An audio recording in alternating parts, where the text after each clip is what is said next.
Le 26 janvier 2024, j'ai reçu près de 300 dollars d'airdrop en token WEN de la plateforme Jupiter. Et le 31 janvier 2024, j'ai reçu plus de 1000 dollars en token JUP de la même plateforme Jupiter qui était l'équivalent de l'airdrop de la saison 1. Dans cette vidéo, je vais te montrer comment est-ce que toi aussi tu peux te qualifier pour la saison 2 et la saison 3 de Jupiter en termes d'airdrop. Et évidemment, je vais t'ajouter deux airdrops en plus, celui de Sanctum et celui de Meteora. Et je vais te donner ma démarche, ma routine, ce que je fais pour me qualifier donc pour ces trois airdrops d'un seul coup.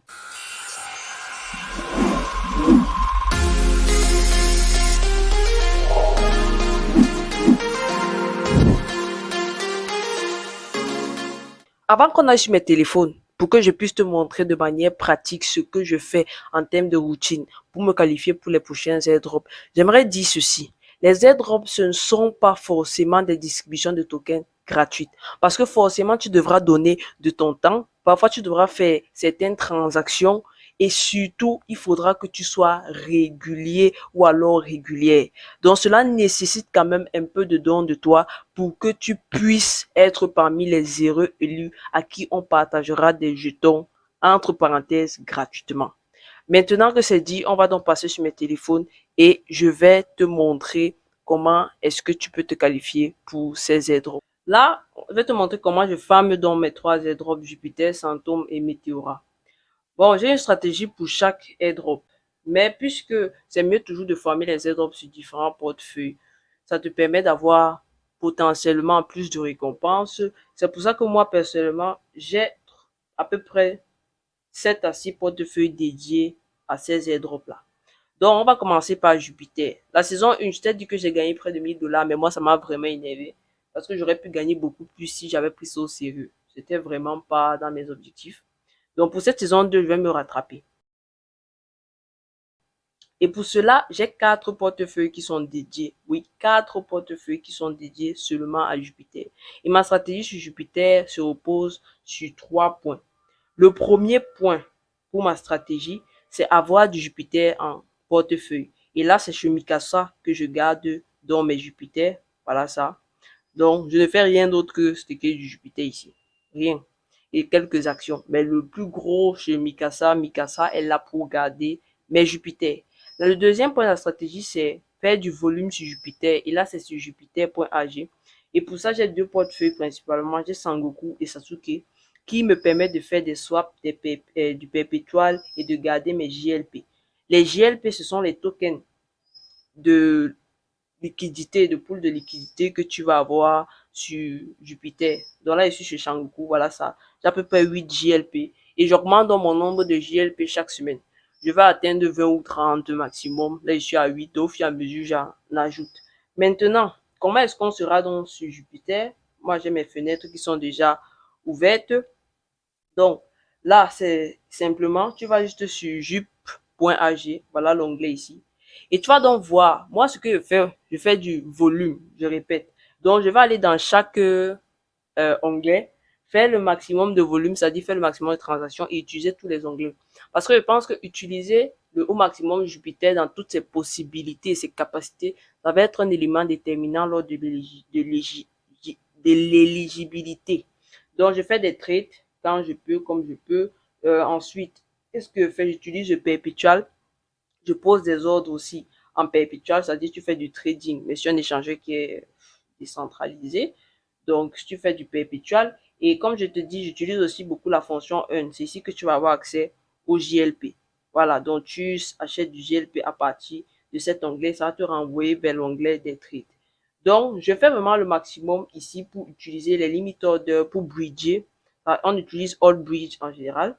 Et tu peux bridger donc de la blockchain qui t'intéresse vers ce que tu veux. Ça peut être de Ethereum vers Solana, de Polygon vers Solana et vice versa. Donc, je fais aussi des opérations à ce niveau-ci. Voilà.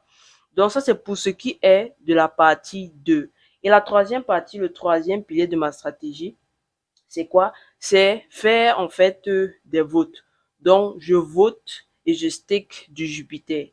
Et là, quel est le portefeuille qu'on va utiliser pour faire ça? C'est chez Tanjiro. Donc, chez Tanjiro, je vais aller chez Tanjiro. Donc, chez Tanjiro, je garde aussi des Jupiter Perpetua, donc du JLP. Et ensuite, comme je te disais, je vais voter. Je vote énormément. Ah bon, je vote avec beaucoup de Jupiter. Là, tu vas sur vote.ju.ag. C'est tout ce que tu fais. Tu vas là-bas et tu vas pouvoir voter chez Jupiter. Et tu vas pouvoir voter pardon, sur le Launchpad de Jupiter. Mais tu me diras, c'est quoi l'intérêt?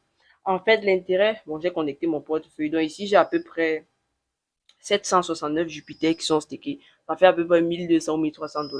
Mais avec la chute actuelle, je pense que ça a quand même bien baissé parce que Jupiter est en deçà de 1 $ ou ça 1 $. Bref. Mais ça ne me gêne pas plus que ça parce que c'est un token sur lequel je suis sur le long terme. Donc, voilà dans la stratégie, tu votes. Et ce qui est intéressant quand tu votes, c'est que ça te permet de vous montrer que tu crois à l'écosystème et aussi tu reçois des récompenses quand les votes sont déjà passés. Par exemple, on a eu le dernier vote, c'était sur Sanctum. Et en fait, on devait voir quel est le projet qui va se lancer en mai.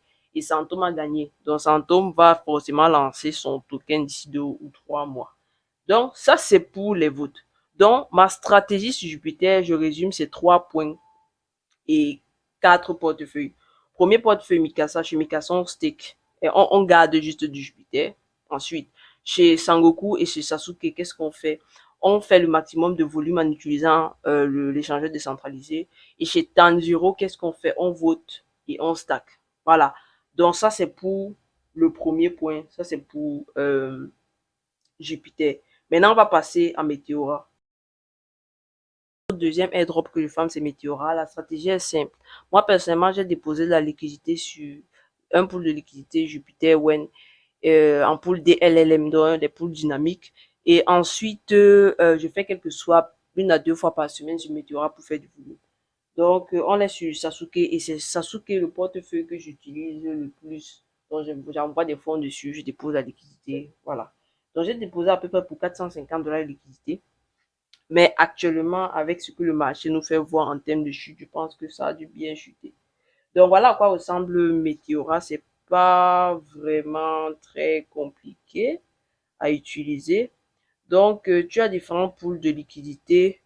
Tu as les dynamic pools, tu as les pools with farm, tu as les LST pools, tu as les multi-token pools. Ensuite, en bas, tu peux commencer à déposer où tu veux.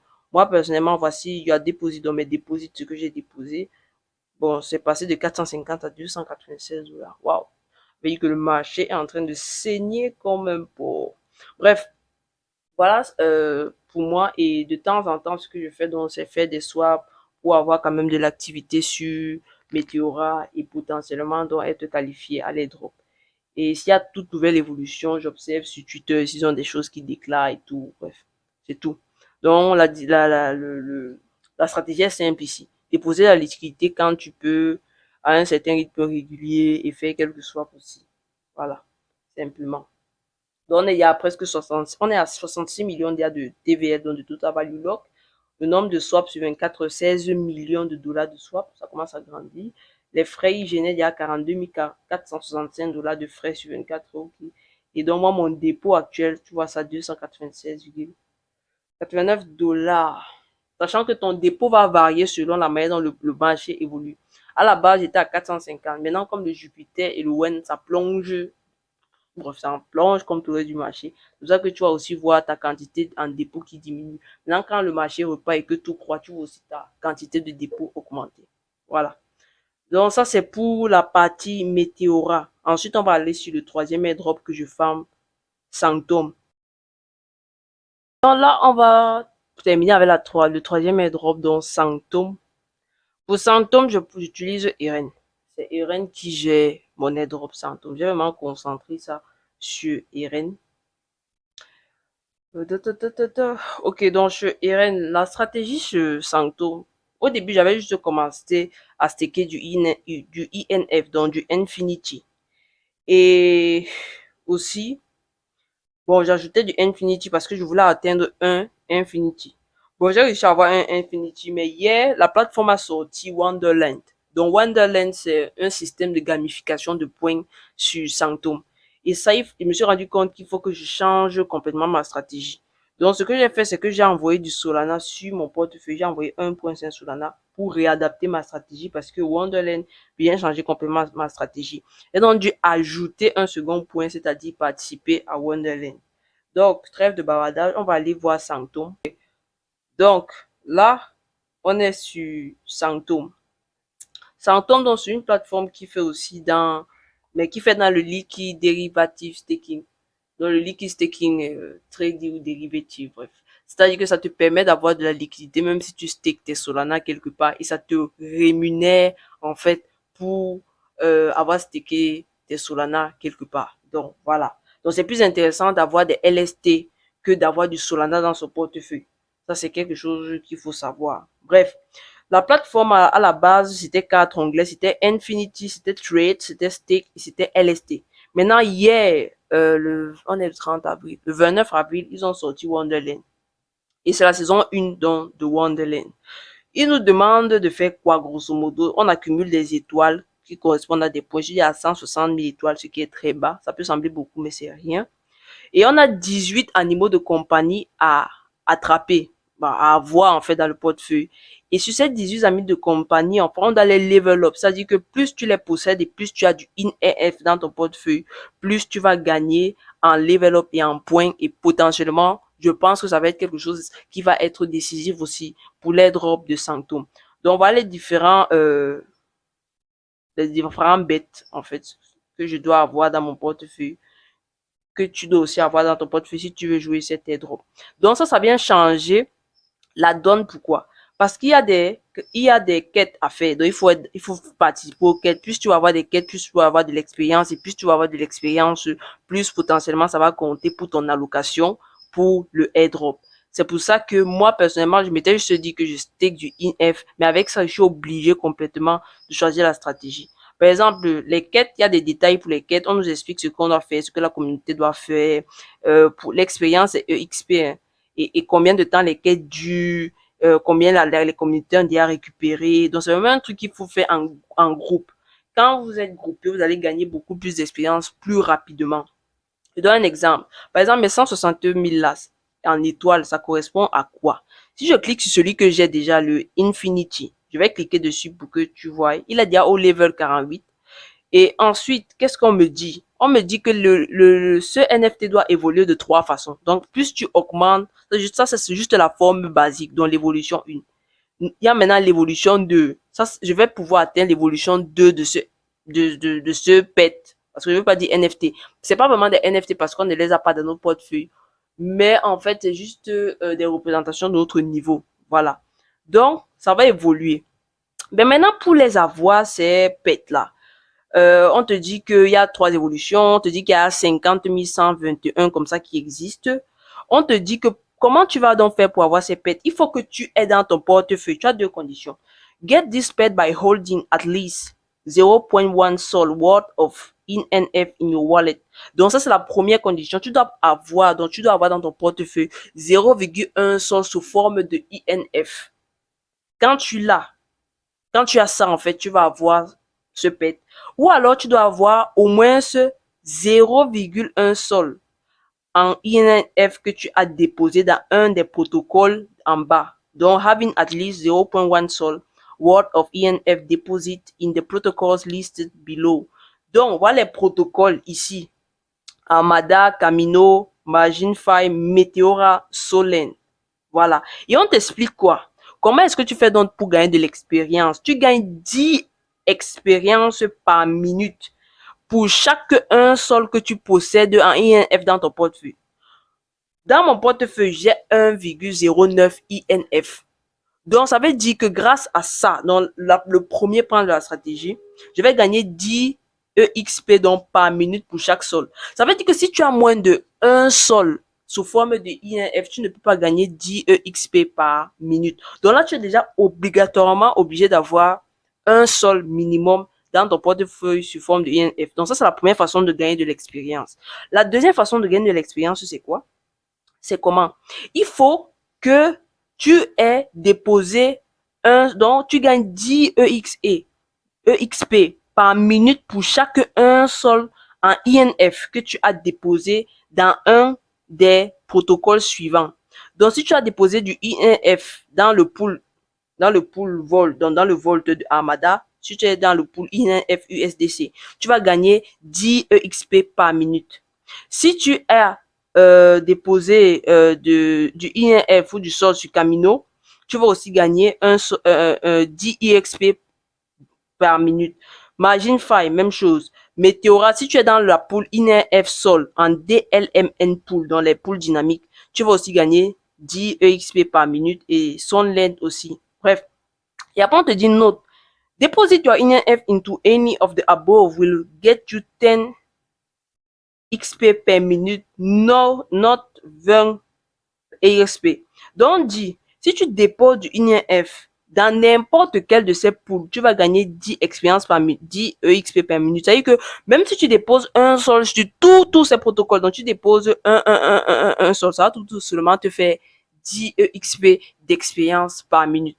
Donc, moi, personnellement, je me suis dit, OK, je vais rien déposer ici parce que je suis déjà sur Meteora. Donc, en fait, tu te rends compte que si tu farmes cet airdrop-ci de Sanctum, tu peux aussi farmer par ricochet Meteora. Parce que tu peux choisir d'aller déposer ton INF et tes sols sur Meteora. Donc, tu apportes de la liquidité sur Meteora.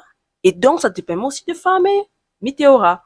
Donc, bref, ça, c'était juste un point en ricochet. Moi, personnellement, je me suis limité au premier. Donc, 10 EXP par minute en ayant un sol dans ton portefeuille. Moi, c'est ce que j'ai. J'ai un sol dans mon portefeuille en INF et je m'arrête là. Peut-être que je vais augmenter la quantité si je me rends compte que ça me permet de gagner plus de IXP par rapport au pet que j'aurai. Que j'aurai. Voilà. Donc, ça, c'est des choses que je voulais que tu comprennes. Ça, c'est le premier point. Donc, ça, j'ai dit en portefeuille. Maintenant, si je veux avoir ceci, parce qu'il faut comprendre que le but du jeu, c'est de récolter les 18 pets-ci. Parce qu'ils sont 18, c'est 18 trucs comme ça qu'on a récolté. Moi, je n'ai récolté qu'un actuellement. Si je veux récolter le second, si le bon qui, si bon sol, je dois faire quoi, en fait? On me dit que si je veux ça, par exemple, ça aussi, ça a 3 évolutions. On dit qu'il y a 13 136 qui existent. Donc, il n'y a pas beaucoup de personnes qui en possèdent.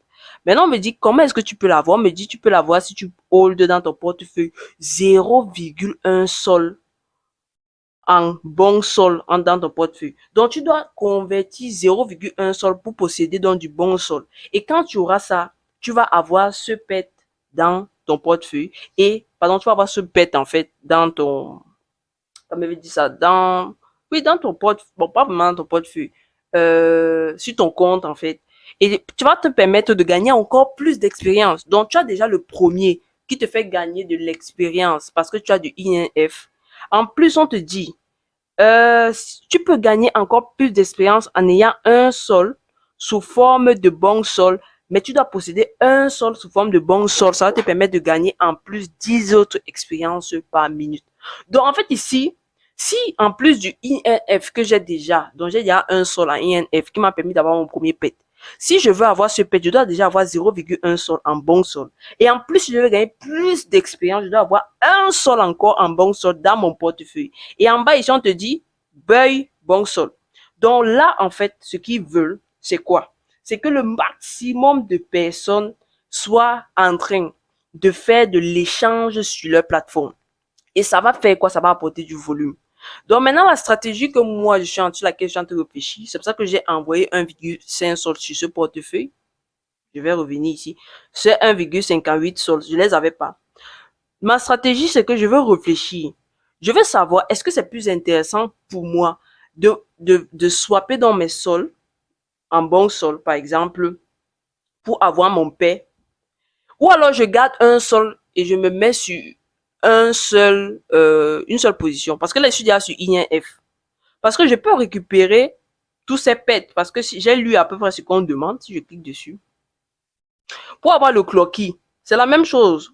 On va te dire que si tu veux avoir du clocky, il faut que tu aies 0,1 sol sous forme de clock sol dans ton portefeuille. Je passe sur Compi, par exemple. Si tu vas avoir du Compi, et vous voyez le nombre en existence ne fait que diminuer parce que c'est pas tout le monde en fait qui a la liquidité pour faire ça. C'est pas tout le monde. Et vous voyez que ça c'est un critère. Ça montre que par exemple quelqu'un qui aura les 18 paix, ça veut dire qu'il a investi 18 fois 0,1 sol, donc 1,8 sol juste pour avoir ces 18 paix là. Moi, par exemple, j'ai envie d'avoir les 18. C'est pour ça que j'ai déjà un. Il m'en reste 17. Et j'ai 1,58. Je sais que je peux avoir les 18. Mais est-ce que le fait d'avoir les 18, c'est aussi pertinent parce que qu'est-ce qui est important? Est-ce que c'est l'expérience? Parce qu'en bas, on nous conditionne encore en disant que si tu veux gagner de l'expérience, ce n'est pas le fait d'avoir le pet, en fait, qui te donne de l'expérience. C'est plutôt le fait de posséder un sol sous forme comment on veut dire ça, du LST, en fait, en question, qui va te permettre de gagner de l'expérience. Donc, maintenant, on est dans une question stratégique. Est-ce qu'il faille que, si tu as de la liquidité et que tu peux payer, comment on veut dire ça, les 18 paix, et ensuite payer même encore un sol sous forme de chaque LST, tant mieux pour toi. Mais maintenant, qu'est-ce qui est pertinent? Est-ce que tu veux laisser aussi autant de liquidité? Parce que si tu dois prendre les 18 sols, pardon, les 18 paix, tu dois sortir 1,8 sol. Donc, tu fais 0,1 fois 18, donc 1,8 sol. Plus maintenant un sol pour chaque LST. Ça veut dire quoi? Ça veut dire un sol pour chaque animal de compagnie ici. Donc, ça te fait 18 sols. Donc, 18 sols plus 1,8 sol, mettons 2 sols même avec les frais. Donc, tu dépenses 20 sols si tu veux être au maximum de points. Il y a des gens qui ont fait ça, qui font ça. Ça leur permet d'avoir plus d'étoiles, ça leur permet d'avoir tous les 18 paires et tout et tout. Et pour ceux qui se demandent qu'on fait comment, tu cliques juste sur les étoiles et on va t'expliquer. Ouais, mon expérience monte parce que j'ai du INF. J'ai un INF. Et je suis 18e mondial actuellement. Moi, mon but, c'est entrer dans le top 15 000 ou le top 10 000. Donc, personnellement, je pense que je vais acheter d'abord les paires. Je vais voir, en fait, ce que ça rapporte. Ça rapporte pas grand chose. Je vais commencer à holder un sol, euh, sous forme de LST pour chaque, comment dire ça, chaque, pour chaque, oui, pour chaque paire, en fait. Donc là, j'ai juste 1 sur 18 et ça m'énerve. Donc, ce que je vais faire là maintenant, c'est que je vais essayer d'avoir le maximum de points. Voilà. Donc, ça, c'est pour Sanctum. Donc, pour Sanctum, si je me résume, il faut stake dans du INF, minimum un INF, vraiment. Et ensuite, participer à Wonderland au maximum. Ici, c'est vraiment un système à points. Parce que derrière, en plus, pour gagner de l'expérience, je vais voir qu'il y a un système référal à points. Donc, vraiment, c'est vraiment un truc de communauté. On me dit que je peux gagner à peu près 20 000. Attends, il faut que je descende. Voilà, tu gagnes 5% des expériences de ceux qui sont affiliés à toi et tu peux gagner un referral cupcake pour 20 000 expériences gagnées par la personne. Your friends stand a chance to win a bonus. Et un de tes, quoi là? Oui, et un de tes affiliés a donc la chance de gagner un bonus à la fin de la saison 1. Donc, si tu veux te lancer dans l'airdrop de Sanctum, je t'invite à prendre mon lien en description. Je vais le mettre en description. C'est mon lien affilié. Je suis totalement transparent. Je vois ça comme toi là maintenant. Donc, j'ai à partager ça à un de mes propres comptes. C'est pour ça que j'ai un friend déjà. Donc, ça va faire en sorte que on s'aide mutuellement. Je t'aide à te connecter à une communauté parce que moi, je suis pour le on donne, simplement. Et aussi, ça fait en sorte que tu auras la chance de pouvoir gagner un bonus à la fin de la saison 1, cette première saison 1. Et bien évidemment, si tu utilises mon référent, tu pourras me contacter, m'écrire, je vais t'aider pour la suite de ce airdrop. Comme je dis, c'est vraiment du donnant. Hein, donnant, donné, bref, voilà. Donc, mon lien référal sera en description. Je dis déjà merci d'avance pour tous ceux qui vont l'utiliser. Là, en direct, avant que je te quitte, je vais donc essayer de mettre en place ma stratégie. Je vais essayer d'avoir un nouveau pet et je vais donc convertir 0,1 sol en bon sol. Donc, je vais aller sur Buy bon sol. Donc là, tu vois bien que j'ai 1,58 sol dans ce portefeuille. Je vais changer pour 0,15. Je préfère. Voilà. Là, ça nous fait pour 0,1 bon sol. OK. Je vais aller sur Buy. On me dit, bon, voilà, je dois confirmer. Confirme. Transaction complete. OK. Donc, ça, c'est bon. Donc, j'ai changé pour 0,1 sol en bons. En bon. Donc, je vais repartir sur Wonderland. Je sais pas si ça s'actualise automatiquement ou pas. Je vais descendre comme ça. Je vais venir ici. Je vais appuyer là. Il y a combien de pets? Bon, ils me disent toujours 1 sur 18. Bon, maintenant, je me dis que ça doit prendre un, OK, update periodically. Les updates se font tous les 2 minutes. Donc, il faut 2 minutes pour que ton compte se mette à jour. Donc, je vais attendre 2 minutes et après, je verrai donc si j'ai bien 2 sur 18. En attendant, je vais dans le portefeuille, j'actualise. Tu vois bien que j'ai effectivement du zéro et j'ai du bon sol maintenant dans mon portefeuille et ma quantité de sol a diminué. OK. Donc, on attend 2 minutes et ensuite, je vais réactualiser pour voir si j'ai 2 pets ou non. Donc, maintenant, je vais faire la suite. Pour la suite, moi-même, je vais donc faire 0,1, 0,1, 0,1 pour chaque truc, pour chaque pet, jusqu'à tous les avoir.